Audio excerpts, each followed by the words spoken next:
Un dernier appel. La nuit où mon papa nous a quittés, j'étais au téléphone avec ma sœur, qui me remontait le moral parce que j'avais appris le soir même que mon ex me trompait depuis un moment.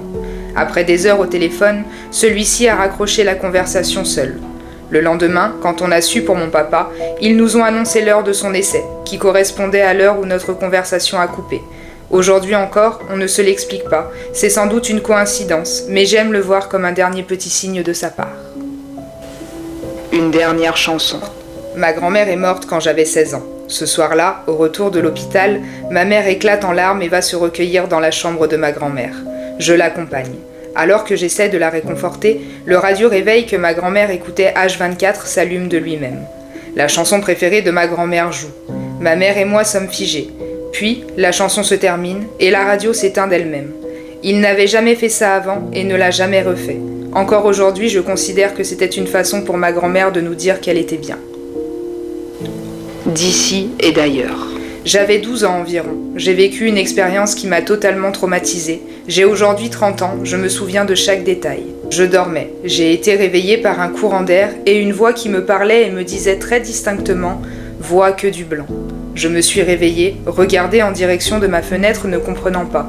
J'ai vu une personne apparaître, entourée de lumière qui me disait juste sans cesse « Vois que du blanc ». En venant dans ma direction, donc de mon lit, je l'ai regardée sans rien dire, sans bouger, et c'est là que ça a été le drame. Je ne sais pas comment qualifier cette chose, cette personne, mais littéralement passée dessus, m'a traversée. Ça paraît juste dingue de le dire, encore plus crois-moi.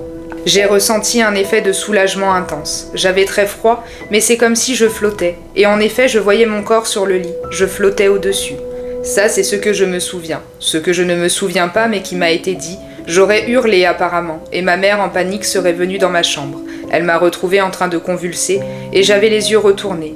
Elle a paniqué et m'a secouée, je suis revenue à moi. Ça n'a apparemment pas duré très longtemps, mais suffisamment pour faire paniquer tout le monde. Un ami vous salue. Dans mon entrée, j'ai un renfoncement avec un placard. Un jour, mon fils fait coucou dans ce sens-là. Je lui demande à qui il le dit. Il me répond « Au garçon ». Je lui demande comment s'appelle le garçon et il me dit « Salut ». Ma fille de 3 ans me dit il y a peu « Il y a salut à la porte ». La porte de ce placard ne se ferme jamais, même avec la clé.